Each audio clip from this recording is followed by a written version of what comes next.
साथियों नमस्कार। आज हम बात करने वाले हैं छंद के बारे में।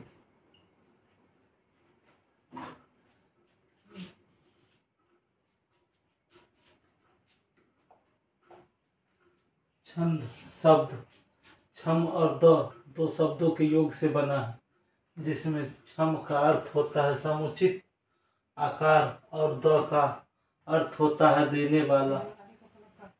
इस प्रकार छंद का अर्थ हुआ समुचित आकार देने वाला, अर्थात काव्य का वह रूप जो उसे समुचित आकार प्रदान करे उसे छंद कहते हैं। परिभाषित तौर पर कहा जा सकता है कि काव्य की लयात्मक प्रवृत्ति ही छंद है।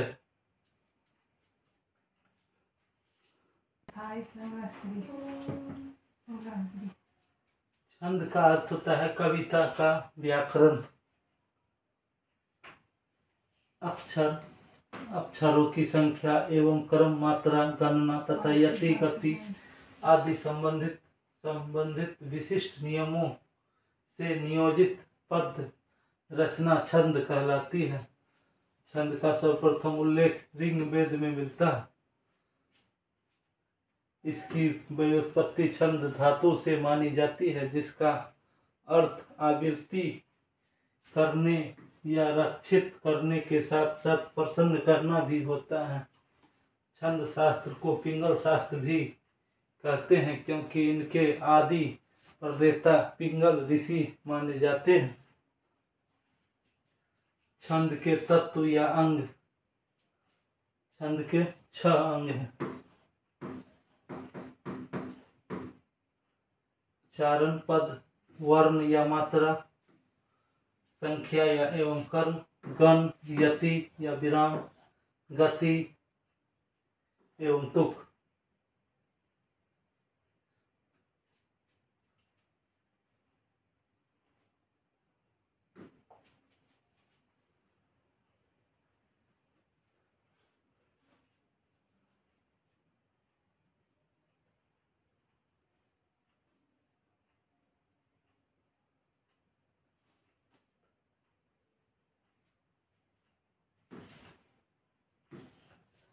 चारण या पद छंद के प्राय 4 भाग होते हैं।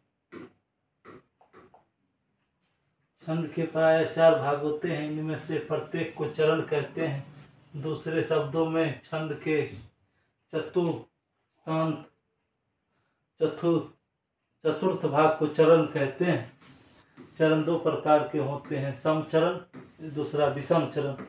प्रथम व तृतीय चरण को विषम चरण तथा द्वितीय व चतुर्थ चरण को सम चरण कहते हैं। कुछ छंदों में 4 चरण होते हैं, लेकिन वे लिखे 2 ही पंक्तियों में जाते हैं, जैसे दोहा, सोरठा। ऐसे छंद की प्रत्येक पंक्ति को दल कहते हैं। वर्ण और मात्रा। वर्ण 2 प्रकार के होते हैं, ह्रस्व एवं दीर्घ। ह्रस्व वर्ण को लघु और दीर्घ को गुरु कहा जाता है। लघु वर्ण की 1 मात्रा और गुरु वर्ण की 2 मात्रा गिनी जाती है। किसी वर्ण या ध्वनि के उच्चारण काल को मात्रा कहते हैं। किसी ध्वनि या वर्ण के उच्चारण काल को मात्रा कहते हैं। मात्रा केवल स्वर की होती है। लघु मात्रा का चिन्ह 1 पाई खरी पाई होता है और दीर्घ मात्रा या गुरु मात्रा को एस सिंबल से होता है।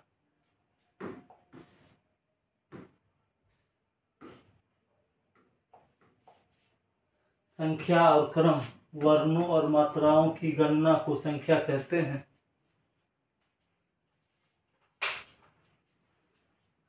लघु गुरु को के स्थान निर्धारण को क्रम कहते हैं।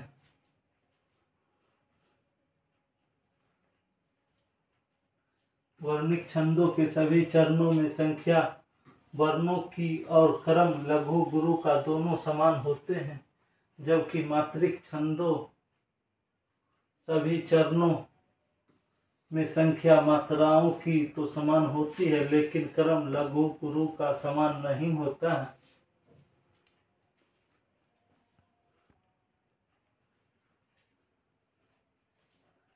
यति एवं विराम छंदों के नियमित वर्ण या मात्रा पर सांस लेने के लिए रुकना पड़ता है। इसी रुकने के स्थान को यति या विराम कहते हैं। छोटे छंदों में साधारणतः यति चरण के अंत में होती है, पर बड़े छंदों में एक ही चरण में एक से अधिक यति या विराम होते हैं। यति का निर्देश प्रायः छंद के लक्षण परिभाषा में ही कर दिया जाता है। जैसे मालिनी छंद में पहली यति 8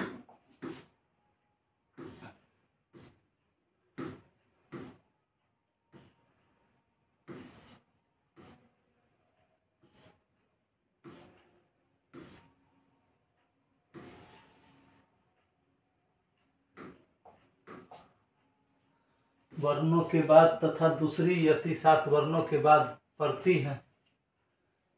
गति यति का विलोम होता है, परंतु छंद में यति और गति एक साथ रहती है। जहाँ यति न हो वहाँ बिना अटके या बिना रुके छंद का पाठ करने से गति निर्मित होती है। छंद में लय के साथ एक प्रवाह रहता है, यही प्रवाह गति कहलाता है। तुक छंद के चरणांत की अक्षर मैत्री समान स्वर व्यंजन की स्थापना को तुक कहते हैं। जिस छंद के अंत में तुक हो उसे तुकांत कहते हैं, और जिसके अंत में तुक न हो उसे अतुकांत छंद कहते हैं।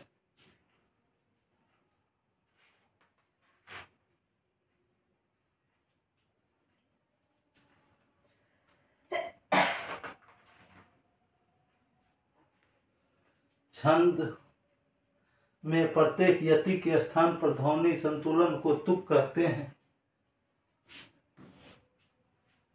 छंद में प्रत्येक यति के स्थान के ध्वनि संतुलन को तुक कहते हैं। ध्वनि संतुलन को तुक कहते हैं। गण या समूह लघु गुरु के नियत क्रम से 3 वर्णों के समूह को गण कहा जाता है। यमाता राज भान सलगा सूत्र के आधार पर गणों की संख्या 8 है। वर्णिक छंदों की पहचान इन्हीं गणों के आधार पर होती है।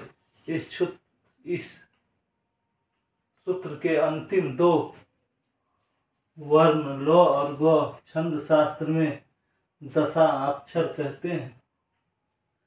टिप्पणी झ ह र भ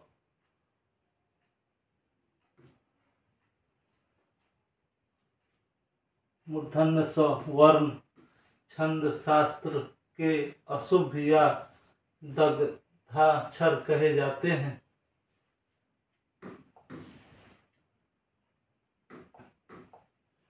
सूत्र से गण प्राप्त करने की विधि यगन, यमाता, मगन, मातारा, तगन, ताराज, रगन, राजभा, जगन, जभान, भगन, भलास, नगन, नसल, सगन, सलगा। यमाता का ISS, Matara SSS, ताराज SSI, Rajbha SIS, जभान ISI, Bhagan भालस SII, नगन AII 3 I, सगन या सलगा IIS। आचार्य भरत मुनि ने अपने ग्रंथ नाट्य शास्त्र में इस नए क्षत्रिय सूत्र का निर्माण किया था। गणों को स्मरण करने की विधि आदि मध्य अवसान में य र ता में लघु हो, ज भ सा में गुरु जानिए, म न गुरु लघु सब जोय, म न भ य ये शुभ जानिए, ज र स त अशुभ विचार। कविता आदि में दिए वे दीजिए, ये न दीजिए चार। मात्रिक छंद में लघु हरस एवं दीर्घ गुरु का निर्धारण क्रम। हरस या लघु मात्रा गणना की प्रमुख इकाई है। लघु वर्ण एक मात्रिक होता है, यथा अ, ई, उ, प की लघु मात्रा का चिन्ह है आई। दो लघु वर्ण मिलकर एक गुरु वर्ण के बराबर माने जाते हैं। इसके नियम अधोलिखित हैं। संयुक्ताक्षर स्वयं लघु होता है। चंद्र बिंदु वाले वर्ण लघु या एक मात्रा वाले माने जाते हैं। उदाहरण हंसना, फंसना आदि। स्वर हरस मात्राओं में युक्त सभी वर्ण लघु ही होते हैं, जैसे कि की, कु आदि। हलंत व्यंजन भी लघु मान लिया जाते हैं, जैसे अहम, स्वयं आदि। हलंत को भी आधा वर्ण गिनते हैं।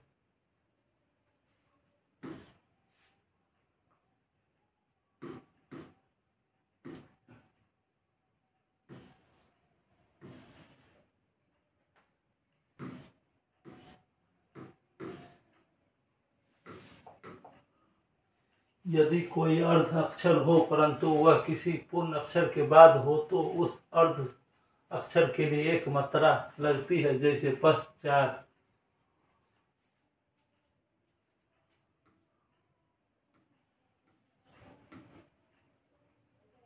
यदि कोई अक्षर अर्ध अक्षर से ही शुरू हो रहा है तो उस अर्ध अक्षर के लिए कोई मात्रा नहीं लगती है, जैसे त्याग में आधा अक्षर का कोई मात्रा नहीं लगेगा।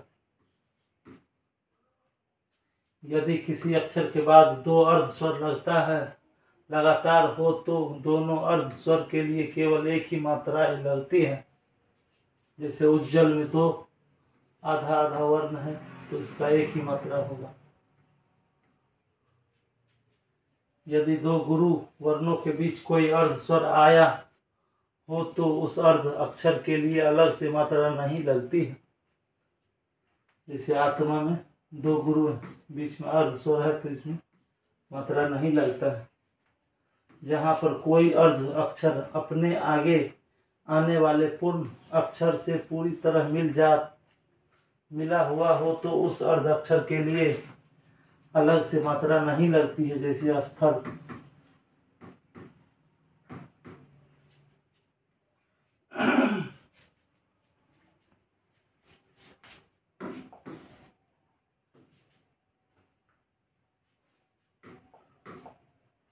दीर्घ या गुरु दीर्घ वर्ण में हरस या लघु की तुलना में दुगुनी मात्रा रखता है। दीर्घ वर्ण के लिए एस चिन्ह प्रयुक्त होता है। मात्रिक छंद में मात्रा की गणना से संबंधित दीर्घ वर्ण संबंधी नियम अधोलिखित है। संयुक्ताक्षर से पूर्व के लघु वर्ण दीर्घ होते हैं यदि उन पर भार पड़ता है, जैसे दुष्ट शब्द में अक्षर दु यदि संयुक्ताक्षर के में नया शब्द प्रारंभ हो तो कुछ अपवादों को छोड़कर उसका प्रभाव अपने पूर्व शब्द को लघु वर्ण पर ही पड़ता है।